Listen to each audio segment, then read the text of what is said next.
Olá, meus irmãos, pastores, coordenadores e alunos da nossa grandiosa Escola Bíblica Dominical. Uma outra vez, juntos para o nosso resumão da lição da nossa escola, da nossa revista, dessa feita a lição de número 10. Vamos nos aproximando aí do final de mais uma série de lições bíblicas através do nosso programa de educação cristã continuada, Assembleia de Deus em Belém e demais igrejas que utilizam esta revista e tem sido uma ferramenta grandiosa na edificação do povo de Deus, daqueles que servem o Senhor.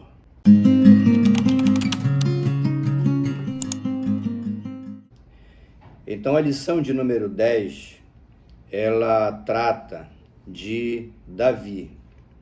Na lição passada, nós estudamos sobre o fim trágico de Saul, que é um personagem importante na trajetória do rei Davi.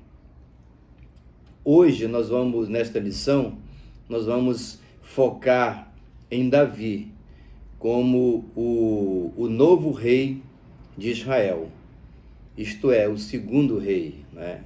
Saul, ele, como já estudado, ele inaugura esse período da monarquia na história do povo judeu. Ele sai de cena e entra em cena Davi, que já havia sido escolhido por Deus e ungido por Samuel na casa de Jessé. A verdade prática traz o seguinte: Davi notabilizou-se por sua confiança em Deus, senso de justiça, capacidade de liderança e destreza militar. Olha que oportunidade interessante para você abrir a sua ministração domingo. Pela verdade prática, aqui já encontramos uma grande lição para nós. O comentarista aqui, ele expõe diversas qualidades que Davi tinha, por isso ele foi um grande rei, reinou 40 anos, não é? E é interessante que a sua confiança em Deus vem em primeiro lugar. Ou seja, qual é a lição aqui? A lição que é muito importante nós colocarmos nossa confiança em Deus acima das nossas habilidades pessoais, nosso conhecimento acadêmico, teológico, nossa influência, nossa boa formação em alguma área ou em diversas. Isso tudo é muito importante no desempenho da nossa missão aqui na Terra. Mas nada disso deve estar acima da nossa confiança, dependência, submissão e orientação do nosso Deus. Especialmente nós, líderes, que temos a grande responsabilidade de transmitir ao povo a palavra de Deus. Então, Davi aqui já nos ensina uma grande lição na verdade prática. Abra a sua ministração com essa grande verdade, com esse grande princípio. Colocar a confiança em Deus, ou seja, colocar Deus acima de tudo, inclusive das nossas habilidades pessoais, por mais extraordinárias que elas sejam. Dando continuidade, vamos aqui. A lição está dividida em 3 tópicos, né, como sempre. Davi aclamado rei, suas primeiras conquistas e o pacto davídico, né? A lição vai versar sobre esses 3 aspectos. A morte de Saul é a dobradiça que abre o livro de 2 Samuel. Nesse novo volume temos a entronização e estabelecimento do reinado de Davi. Veremos nessa lição 3 fatores marcantes nesse processo: a queda da casa de Saul, a transferência da arca e o pacto davídico. Como disse no início, Saul sai de cena, pelos motivos já estudados, e Davi entra em cena. O livro de 2 Samuel é quase que uma biografia exclusiva dos passos da vida, do trabalho, dos acertos e dos erros desse grande monarca, Davi, filho de Jessé. Então vamos aqui, Davi aclamado rei. Quando Saul morre, ele é aclamado rei. Só que o comentarista aqui, ele traz essa aclamação de Davi em 3 aspectos. Uma nova configuração de poder, o reino não é conquistado pela força e o perigo de se opor-se a Deus. Vamos por parte. Qual é o fundamento aqui? O fundamento é o seguinte, é que quando Saul sai de cena, Davi ele assume logo o poder, mas uma parte desse reino. Abner, o comandante do exército de Saul, era um velho general. Ele, com a morte do rei Saul, ele vai e empossa Isbosete, que era o único filho de Saul que sobreviveu à catástrofe, sobreviveu às insanidades do seu pai. Ele sobreviveu, como ele era filho do rei, na lógica humana, ele deveria reinar. Mas aí ele é empossado e ele reina apenas 2 anos. Começa aquela turbulência, porque Davi está de um lado e ele está de outro. E somente Judá seguiu o rei Davi. Qual é a grande lição que fica aqui para nós? Qual é a grande lição que fica aqui para nós? A grande lição que fica aqui é que Davi, ele tinha uma promessa, ele tinha uma promessa de ser o rei, de governar, mas no meio da promessa existe o quê? Existe as provas, as dificuldades, os desafios. A questão é essa aí. Quando Saul sai de cena, uma nova configuração de poder se estabelece, ou seja, Isbosete reinando, e Davi ele consegue conquistar o reino, o resto consegue, não pela sua força, mas por uma concessão divina, acima de tudo. Claro que ele lutou, mas Deus foi dirigindo todas as coisas. É dito que o engrandecimento de Davi estava relacionado com a ação e o tempo de Deus. Agora, uma coisa interessante aqui é o seguinte, como foi falado, Davi, ele foi ungido, prometido, escolhido para reinar no lugar de Saul. Mas essa promessa se cumpriria mediante também desafios, lutas e dificuldades. É interessante notar aqui que tanto Abner como Isbosete, toda a estrutura governamental de Israel tinha conhecimento pleno da escolha de Davi. Mas o homem é assim mesmo, teimoso, Mesmo conhecendo o direcionamento de Deus, mesmo conhecendo o que Deus quer, ele quer estabelecer a sua vontade, o seu querer, os seus modus operandes. É triste isso. E aqui nós vemos mais uma vez isso se configurando. Mas, por outro lado, existe uma lição espiritual aqui. A lição o quê? Que o comentarista fala, A lição do tempo. Deus fez uma promessa para Davi? Fez, mas ela se cumpriria no tempo. Em que tempo? Que tempo seria esse? Quando a gente estuda o tempo, teologicamente falando, a gente se depara com 2 palavras gregas. A palavra cronos e a palavra kairos. Isso é uma inspiração na cultura grega. Cronos era o deus do tempo, seria o pai. Kairos seria filho de Cronos. Cronos seria o tempo do relógio. Cronos era o deus das estações, né? Ou seja, o Cronos é o tempo do relógio, onde um dia tem 24 horas, uma semana tem 7 dias, um mês tem 30, um ano 365 e por aí vai. Isso é Cronos. É daí que vem a nossa conhecida palavra cronologia, o tempo visto pela ótica humana, o tempo do relógio. Já Kairos, não. Kairos é o tempo da oportunidade, o tempo ideal, vamos dizer assim, o momento certo. São várias linguagens que você pode utilizar para se referir a Kairos. Mas, em resumo, é o tempo oportuno.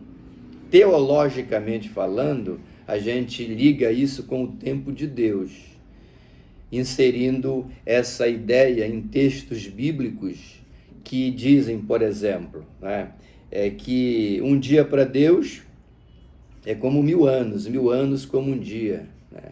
Os meus pensamentos não são os vossos pensamentos, e por aí vai. Então, analisando isso tudo, você percebe que existe um tempo que é oportuno, que é o ideal, que ele vai ocorrer e às vezes nem sempre ele se casa com as nossas expectativas, com os nossos cálculos, vamos dizer assim, né? E foi o caso aqui. Davi foi prometido a ele o reino, foi, e olha que o soberano estava fora de cena, Saul, mas ainda restou lutas, ainda restou desafios, mas o tempo, Kairos, chegaria. E Davi, ele assume todo esse reino no tempo de Deus. A grande lição para nós aqui é essa. Nós temos que ter paciência, nós temos que ter discernimento. Às vezes nós somos assim, muito impetuosos, veementes, como o vento do dia do Pentecostes, não é? E a gente não tem aquela paciência de aguardar que as coisas se cumpram. A gente quer usar a nossa força, a gente quer lá dar uma forcinha para Deus, como Abraão e Sara fizeram, tendo um filho antes do verdadeiro filho da promessa. E nós precisamos ter muito cuidado com isso. Essa é a lição que fica para nós aqui. E o que a Bíblia diz? Humilhai-vos perante a potente mão de Deus, e ele, ao seu tempo, vos exaltará. Foi o que aconteceu com Davi. Deus deu o reino? Deu. Mas demorou um pouquinho, demorou cronologicamente falando, não é? Mas quando o tempo se completou, Deus olhou e falou, olha, é o momento, é o ideal momento, é a hora certa, é agora, haja o que houver, venha de onde vier, esteja quem esteja no caminho. Deus vai fazer o que precisa ser feito e estabelecer o que precisa ser estabelecido. Isso é muito maravilhoso. E o terceiro item aqui do primeiro tópico, né? O perigo de se opor-se a Deus. Abner, Isbosete e seus ajudantes, os seus grupos, que se organizaram para continuar a dinastia de Saul, que já havia sido rejeitado por Deus. Portanto, eles se colocam no caminho para impedir que ocorra em Israel o que Deus tinha dito que era para ser. O que acontece com eles? Eles são arruinados, eles são mortos, né? Não pela mão de Davi, mas eles também são tirados de cena. Por quê? Como dito na outra lição lá de Saul, a lição passada, né? Nada e ninguém que esteja no caminho tentando ofuscar, impedir, não é? Aquilo que Deus quer que seja feito, pode se preparar que vai pagar um preço alto e na hora certa, no tempo certo, no Kairos de Deus, Deus vai fazer o que precisa ser feito, e às vezes com dores. Então, Abner, Isbosete, todo mundo que tentou impedir que Deus estabelecesse a sua vontade através de Davi, como Saul também tentou fazê-lo, tiveram a mesma sorte. Saíram de cena e foram rejeitados. O segundo tópico da lição fala sobre as primeiras conquistas, né, de Davi. Davi, ele assume, e depois que ele começa a comandar, ele tem aqui a conquista de Jerusalém. Jerusalém era uma cidade importante, né? Então ele conquista Jerusalém e ele estabelece Jerusalém como centro do poder político e religioso que já era da nação. E Jerusalém passa a ser chamada a cidade de Davi, e ali ele se fortalece e ele estabelece ali todas as bases do seu reinado. 40 anos de governo ali, somando com o restante do primeiro, no caso dos primeiros dias do seu governo, tá? Então, depois vem a Arca de Deus, que foi a segunda conquista dele. A Arca de Deus era um elemento importante na história de Israel. A Arca era um caixote retangular, 1,10 m, de comprimento por 70 de altura e 70 de largura. Feito de madeira de acácia, toda revestida de ouro. Tinha uma tampa em cima, que era chamado de propiciatório, todo em ouro. Tinha as argolas, que era para os levitas carregarem a arca. Ninguém podia tocar na arca, tinha que ser com aquele bracelete ali, não é? E a Arca da Aliança era um símbolo muito forte na história, na trajetória de Israel. Dentro dela estava o quê? Estava a tábua dos mandamentos do Sinai, estava o vaso com o maná e o bastão de Arão que floresceu. Então, isso tudo estava dentro da arca. E qual era o significado fundamental da arca, entre outros? Vamos continuar aqui, né? A transferência da arca para a cidade de Jerusalém. E aqui, essa transferência da arca para Jerusalém tem um importante ponto teológico. A presença de Deus agora habitaria com o povo na capital da terra de Israel.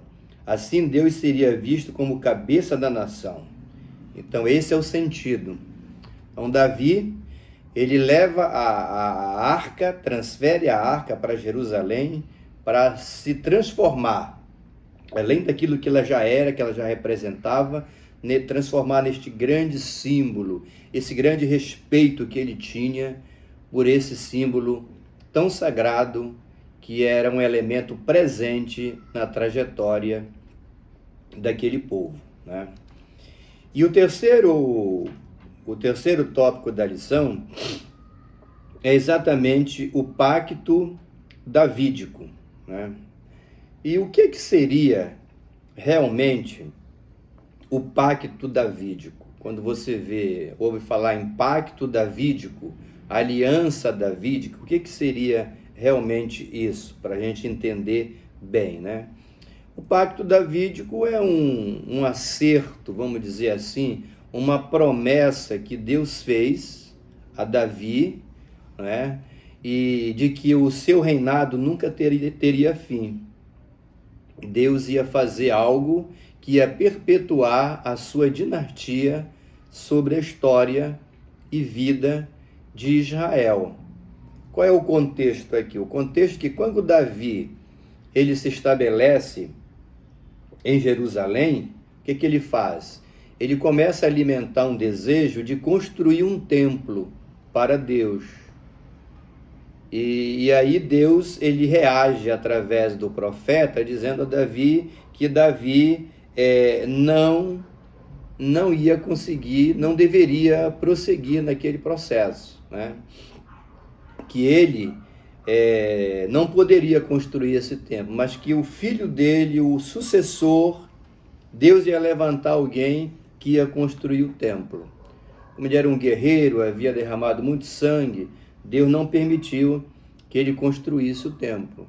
Ele apenas preparou algumas coisas, talvez planta, material, deixou o caminho andado para que Salomão, que reinou no seu lugar, viesse a construir aquela magnitude que foi o templo de Jerusalém, o templo de Salomão, destruído e queimado em 586 pelas tropas de Nabucodonosor II da Babilônia. Mas esse foi o templo. E a lição deste tópico aqui, que deve ser bem explorada para nós, é que Davi, apesar de um soberano, poderoso, representativo, ele deu uma lição para nós aqui de ter se declarado uma pessoa corrigível. Ele disse que ia construir o templo, mas o profeta o advertiu em nome do Senhor e ele retrocedeu. Ele não foi avante, ele se rendeu ao querer de Deus. E essa é a lição aqui. E o comentarista pergunta, né? Somos assim? Somos corrigíveis? Isso é uma coisa muito interessante, porque nós temos uma tendência de quando crescemos, alcançamos determinados níveis de liderança, de conhecimento, de poder financeiro, de influência, de representatividade, a gente começa nós começamos a nos achar maiores do que realmente somos, né? E aquela vaidade começa a tomar conta da gente, a gente começa a se comportar como se nós fôssemos um Deus, né? Arrogância, exageros, abuso de autoridade e tudo que é tipo de desvio de propósito que é típico de pessoas que enveredam por esse caminho, né, de se achar acima de tudo e de todos. E Davi, ele dá esse exemplo para nós aqui, de humildade, de nós podemos ser o que é muito conhecimento, isso, aquilo, mas Deus é maior do que tudo. Nós somos subordinados a Ele e é bom a gente ser corrigível, aprender, aceitar o ensinamento, a correção, a repreensão. Davi é exemplo nesse sentido. Isso talvez não, com certeza tenha contribuído para ele ser chamado homem segundo o coração de Deus. E o segundo aspecto aqui, né, é que Deus viaja com o seu povo. E aqui, olha, esse tópico da lição, na minha opinião, é o mais profundo, o mais importante, o mais determinante, o mais incisivo, o que melhor nos alimenta, digamos assim, olha. Davi, ele queria construir um templo luxuoso para Deus, por quê? Porque ele disse assim, olha, eu estou morando num palácio e Deus numa cabana, numa tenda. Por quê? Porque o tabernáculo, aquele templo móvel que Deus orientou a ser construído no deserto, ele era uma tenda, na verdade, uma tenda. E ali ele era montava e desmontava. O pessoal carregava suas peças e aonde o povo acampava, onde eles paravam, ia haver celebração, eles montavam o tabernáculo, né? Uma coisa simples. E Davi se incomodou com isso. E aqui está escrito, olha, um princípio importante a se notar aqui é esse: Deus anda com o seu povo. Deus esclarece a Davi que através dos séculos ele habitava em tendas porque ele mesmo quis assim. Era a opção dele, era como se Deus dissesse ao seu ungido Davi: eu estou em tendas porque eu quero, meu povo habitava em tendas e eu caminho junto com eles. Aqui é uma lição interessante, como é que o nosso Deus, ele é extraordinário. Eu me apaixono por Deus por vários motivos, mas esse motivo aqui é um dos motivos da minha paixão, do meu respeito por esse Deus grandioso. Apesar de ser onipotente, onisciente, onipresente, eterno, magnífico, maravilhoso, possui todos os atributos morais e os atributos naturais, que são grandiosos. Apesar disso tudo, de ser o Criador e dominador de todas as coisas, ele, aqui e ali, ele desce a nossa condição. Ele se equipara a nós para poder nos abençoar de determinada forma. E aqui, o habitar em tendas é uma dessas manifestações dessa humildade de Deus, dessa capacidade que ele tem de descer à condição de suas criaturas. Aonde é que os filhos de Israel habitavam na sua peregrinação pelo deserto? Em tendas. Então Deus mandou fazer uma tenda para ele. Esse é um Deus maravilhoso, presente entre nós. Ele desce a nossa condição para nos abençoar, sem que isso afete a sua grandeza, a sua glória, a sua santidade, a sua fidelidade àquilo que ele é, a moralidade divina nos seus mais variados aspectos. E isso no Antigo Testamento, na trajetória de Israel. Mas nós vemos essa mesma manifestação no Novo Testamento. O que João fala no seu Evangelho? No princípio era o Verbo. O Verbo estava com Deus e o Verbo era Deus. Todas as coisas foram feitas por ele, sem ele nada do que foi feito se fez, ele era a luz dos homens. Lá embaixo, no 14, ele diz assim: e o Verbo se fez carne e habitou entre nós. E nós vimos a sua glória como a glória do unigênito do Pai. Emanuel, Deus conosco. Que coisa maravilhosa! Ele deixa a sua glória, isso é uma doutrina chamada o esvaziamento de Deus. E ele assume a forma humana para protagonizar um dos sacrifícios mais revolucionários na história humana, que foi a sua ida ao Calvário, que resultou em quê? Na nossa redenção. Isso é maravilhoso, como disse, é o ponto relevante, é o ponto culminante dessa lição de número 10 aqui. Bendito seja o nome do Senhor. Grande é Deus, isso já está claro para nós aqui, né? Deus parte da ideia de Davi em querer fazer uma casa e diz que a casa dele, sua linhagem de dinastia, seria para sempre. É a questão do plano, do pacto davídico, né? O que seria esse pacto numa resenha, num resumo bem pequeno? É a promessa feita a Davi de que a sua dinastia seria eterna. E quando você se debruça em cima dessa temática, você vai perceber a profundidade que isso tem. Na verdade, era uma demonstração de que o futuro Messias viria da casa de Davi, da descendência da família real. É por isso que quando você abre o Novo Testamento, Mateus, o que você encontra logo de cara? A genealogia de Jesus. Filho de Davi, filho de Abraão, filho de Davi. Ou seja, Mateus, apresentando Jesus como rei, ele se encarrega logo de demonstrar a sua ascendência, né? a provar que ele era da casa da família real, de Davi, tá certo? Então, ele demonstra ali claramente através dessa genealogia. E Jesus, inúmeras vezes no texto do Novo Testamento, é chamado de filho de Davi. Uma alusão a esse pacto, né?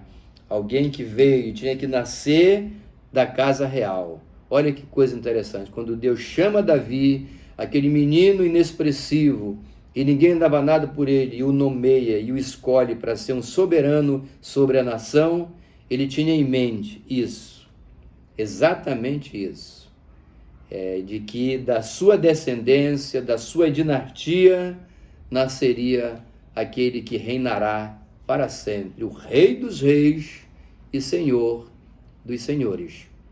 E para cumprir esse propósito, ele tirou Saul de cena, ele tirou os Dimar de cena, Abner de cena, Isbosete de cena. Todo mundo que se colocou no caminho foi lançado fora, porque Deus é soberano e ele, quando quer uma coisa, não há ninguém que possa impedir, porque todos os poderes do mundo estão subordinados a ele. Que lição maravilhosa! Enriqueça ainda mais e seja um instrumento de Deus para que no domingo o povo de Deus que vai estar te ouvindo possa aprender essas grandes lições através da lição de número 10.